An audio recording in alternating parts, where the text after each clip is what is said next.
I'm Kayla and I'll be turning 55 soon.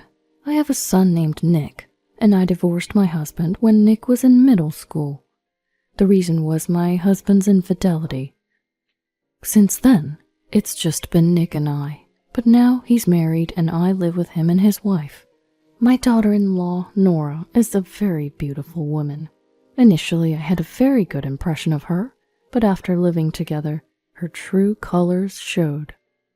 She stays at home as a homemaker, but she doesn't do anything that resembles homemaking. She leaves everything to me, and if I ever ask for help, she turns vicious, which is hard to imagine, given her pretty face, and I've often been on the receiving end of her abuse. I wouldn't mind as much if I were just a homemaker, but since I work, there are days when I'm so tired that I wish for help. Nick has seen the way things are between his wife and I. He's asked her to help around the house, but after being verbally abused just like me, he gave up. Seeing all this, I resigned myself to endure without saying anything, but then one day, everything changed. Kayla. As the summer passed and the weather began to cool, I had a day off from work and was at home when I heard Nora's voice calling me. Usually it sounded sarcastic, but that day it seemed frail. Wondering what it was, I stopped my chores and peeked into the couple's bedroom. There I saw Nora, pale-faced and about to fall off the bed. What's wrong? I rushed to Nora, touching her hand to check on her. Her hand was chillingly cold, with a pulse that felt slightly fast. She didn't seem to be in a healthy state. Thinking it might be a cold, I touched her forehead, but it wasn't hot. Are you okay? What's wrong? I leaned over her listless body and asked. In a faint voice, she barely replied. My stomach hurts so bad, she said, rubbing her lower abdomen. I thought it might be severe menstrual pain, but when I asked if she had any other symptoms, she mentioned that she had been experiencing diarrhea for a few days, sometimes with blood. I wondered if it could be hemorrhoids, but it seemed unlikely that just hemorrhoids would cause such a severe condition. I decided to take her to urgent care despite the uncertainty. Urgent care seems excessive. Water will be fine. I told her that we needed to go to the urgent care immediately, and although she looked annoyed, her voice still sounded in pain. I was frustrated with her reluctance, but I forced her into the car and drove to urgent care. I informed Nick, telling him we were at the urgent care clinic, and he said he would come by after work, so we waited for him.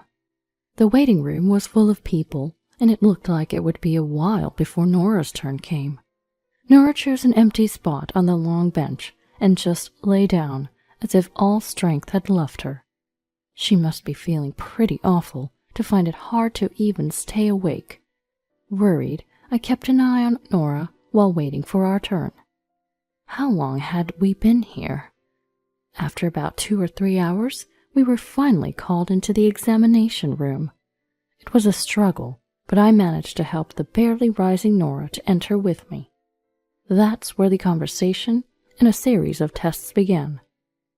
We'd arrived at the clinic sometime after 2 p.m., but by the time all the tests were done, I think it was past 5 p.m. Not only was Nora worn out from being tossed around for tests, but I was also beat from just being there with her. It's exhausting, whether it's an urgent care clinic or not. I sat down next to the exhausted Nora and let out a heavy sigh. Then her name was called. I got Nora up again, and we entered the indicated examination room, locking eyes with the doctor inside. The doctor wore a grave look and said we needed more detailed tests, and then Nora had to be admitted immediately at the hospital. I knew this would happen. Afterwards, a nurse led us to the room Nora would be staying in and handed me a paper with a list of things she'd need. Dr. Miller, I know you will understand, so I'll skip the explanation, the nurse said with a smile outside the room. I scratched my head and looked at the nurse. I'm a family member of the patient, you know. How about giving me a little rundown? I said with a forced smile. The nurse sighed heavily. Dr. Miller, you know how busy we are, right? Please. With that, the nurse headed towards Nora. The reason the nurse spoke to me that way was because I'm an internist here. I've been around since my residency, almost 30 years now. Everyone, nurses and doctors alike, knows me here. But Nora doesn't know I'm a doctor. Nick thought it best to keep it under wraps. He said if people found out I was a doctor, they'd start hounding me for money. Nick, who's also a doctor, says we're not short on money, but he thinks I'm underestimating Nora. I didn't understand what he meant by that at the time, but looking at Nora now, it's clear. She does nothing, even though she's a homemaker and controls all the money Nick earns, doing as she pleases with it. When she's well, she goes shopping and comes back holding shopping bags from fancy brands, which is a bit off-putting to see. I've asked the hospital not to mention that I'm one of their doctors, so Nora won't find out. For now, I've left everything to the nurses and decided to go home to get Nora's things for the hospital stay. As I was grabbing items like clothes, a toothbrush, and a cup, Nick came back. Looking at the clock, it was already 7 p.m. "I'm home," he said. "Oh, didn't you stop by the hospital?" I asked, thinking he wouldn't be home this early if he had. Nick let out a heavy sigh and put his bag down onto the dining table. "I called as I was heading there, but she told me there's nothing I can do. Instead, she told me to go buy sweets, and while I'm at it, pick up her things from the house." He recounted with a wry smile. Nick was exhausted deep down, no doubt about it. "Well, I've just finished getting ready, so I'll bring it over," I said, mirroring Nick's wry smile. With that, we set off again for the hospital, where Nora was admitted. Upon reaching the hospital and entering Nora's room, the sight of her connected to an IV and fast asleep from exhaustion greeted us.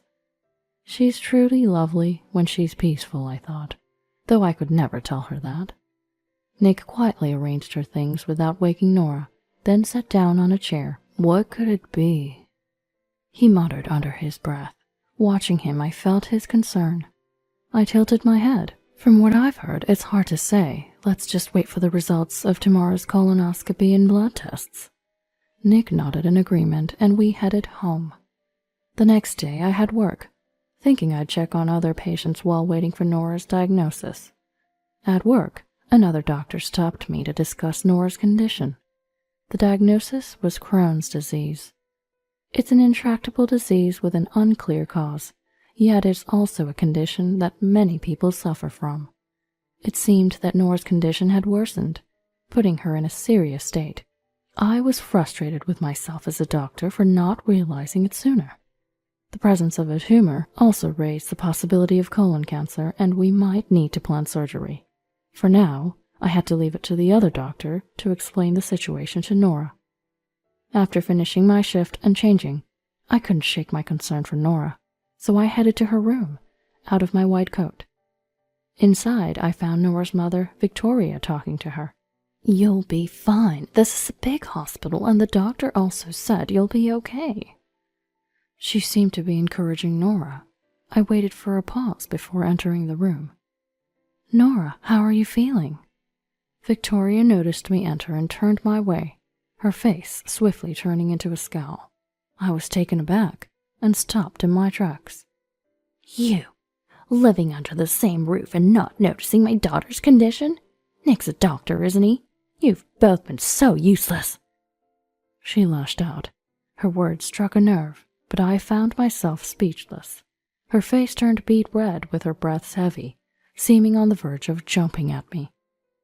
"Seriously, the least you could do, since you hardly work, is quit your job and devote yourself to Nora."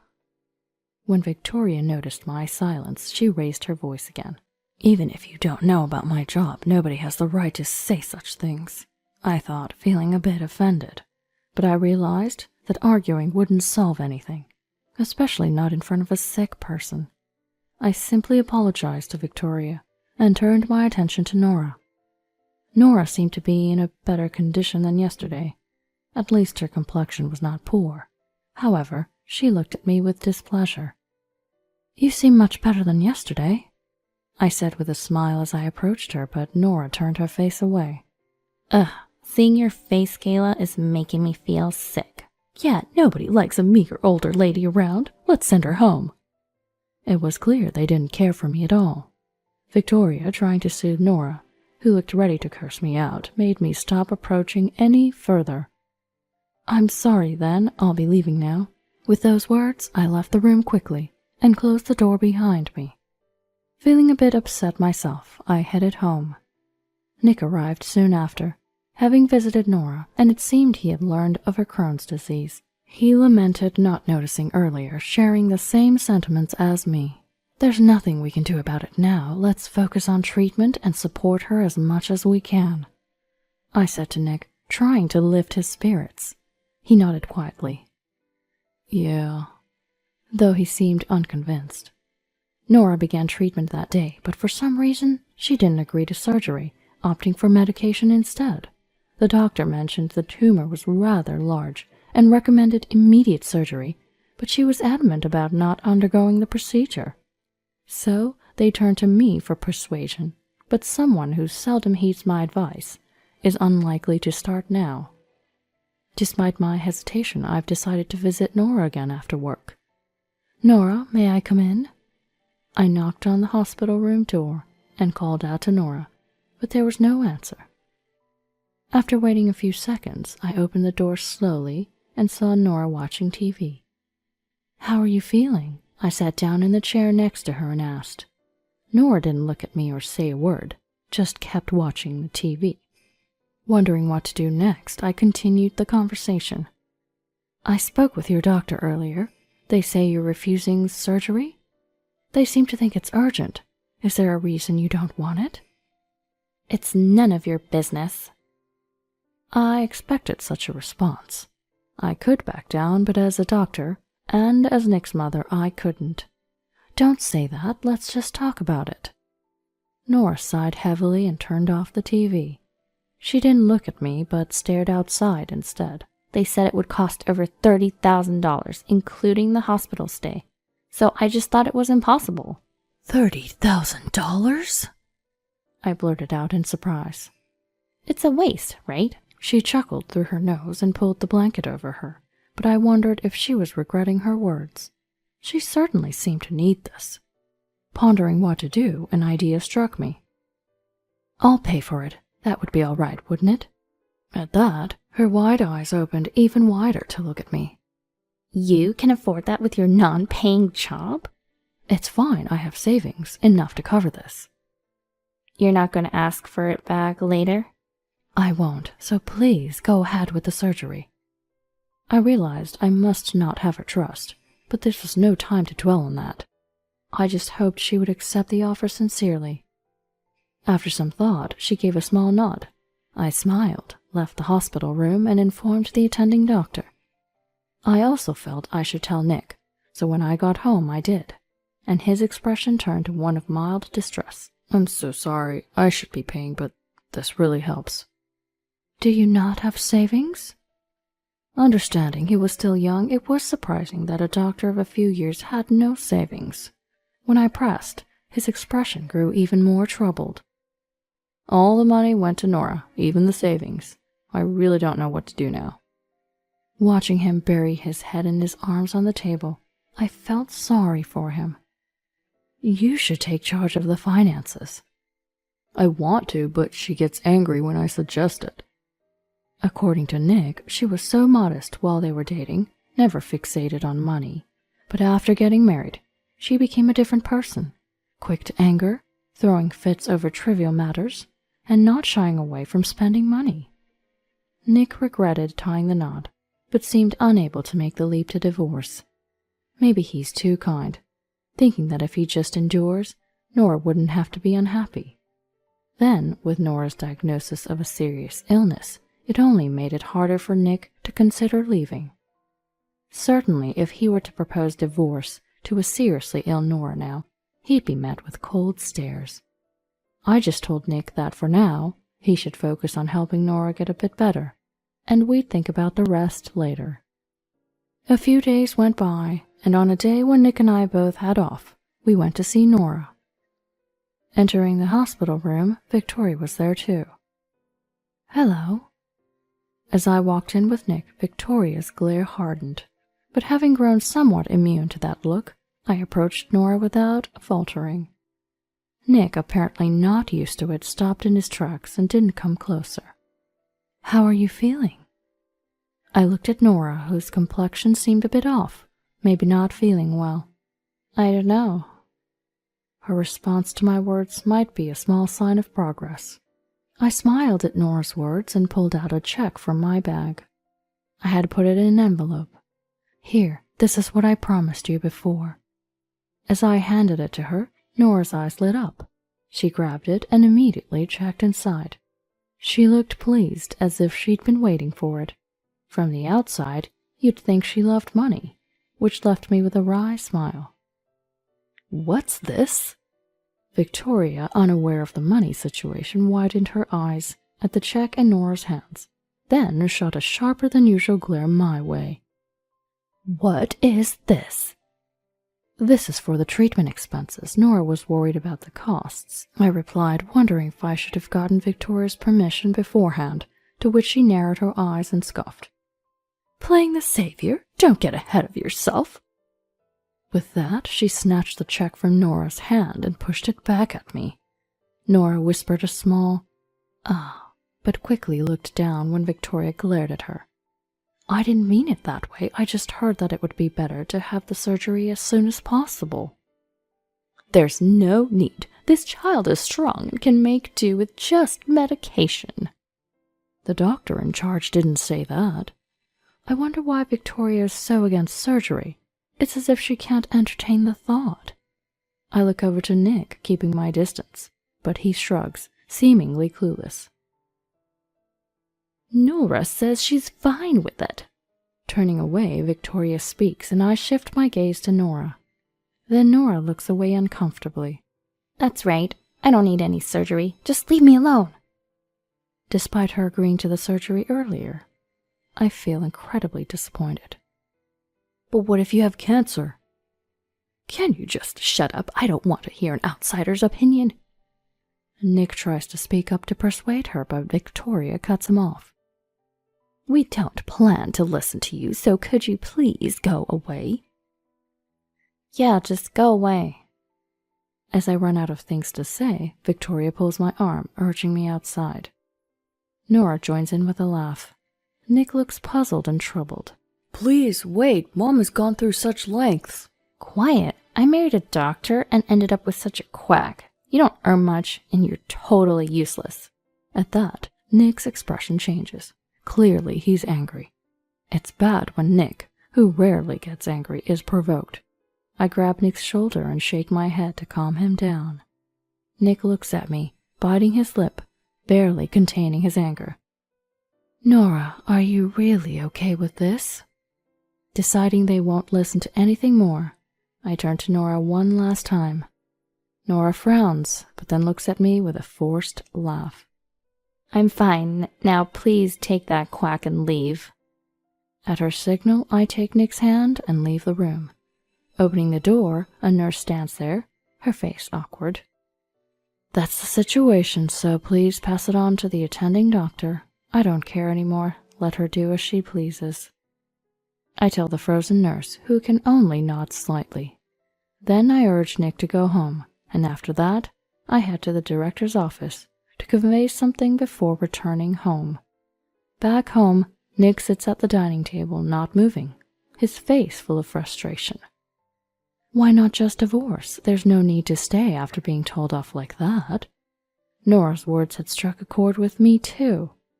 I'm a doctor, but before that, I'm Nick's mother. I can't stay silent after being disparaged by Nora and Victoria, but still. Yet he seems undecided, his hand on the table gripping tightly, trembling slightly. "It's your decision, but I'm done living with that girl. You can have this house, I'll move out." Upon hearing this, Nick, who had been looking down, looks up in surprise. "What are you talking about? This is your house." "It's fine. I just resigned, too. I'll find a calmer place to work." Indeed, the reason I went to the director's office earlier was to submit my resignation request. I had been waiting for the right moment to leave my current hospital for some time, Having worked there for many years in a general hospital setting, it had become too much for me to keep up. So I thought about continuing my practice in a more settled place, but the opportunity had been elusive, making this the perfect time. Wait a second, you can't just decide that so easily. It must have been sudden for Nick. I smiled at Nick, who looked anxious. It's something I've thought about for a long time. It's okay. It's the right moment. At that, Nick seemed to be at a loss for words, looking down again. Without saying anything more to Nick, I went into my room, checked online for a property in the area that I thought was good, and started preparing. Months later, as I told Nick, I moved away from the place I'd lived before, relocating to a much more rural area. I managed to fit in with the community and am working as a doctor in a small hospital. And now Nick lives with me. He had divorced Nora, sold his house, and moved down here. From what I heard, Nick spent some time with Nora, trying to convince her to get treatment. But whether it was because of Victoria or not, she never had the surgery, and her condition just worsened. But she still had the energy to berate Nick, and seeing that she never changed, Nick grew tired of it, especially when Victoria started demanding alimony, blaming him for Nora's condition, calling him a quack. Those words led Nick to decide to leave Nora. He offered alimony in exchange for a divorce, and although Victoria was against it, Nora agreed, and they divorced rather swiftly. Later, Nick heard that Nora's condition was indeed a malignant tumor, progressing rapidly due to her youth, advancing to the terminal stage. Victoria begged the doctor to do something, but was told it was hopeless and that she won't live much longer, which she tearfully relayed to Nick over the phone. Nora also reached out to Nick for help, but since she had refused it when it mattered, he did not respond. It may seem heartless, but this was a consequence of their own making. Nick was down for a while, wondering if it was his fault, but as time passed, he found peace and is now working diligently at a new hospital. I sometimes think of Nora, but now there is nothing I can do. I just hope she can spend what time she has left in happiness.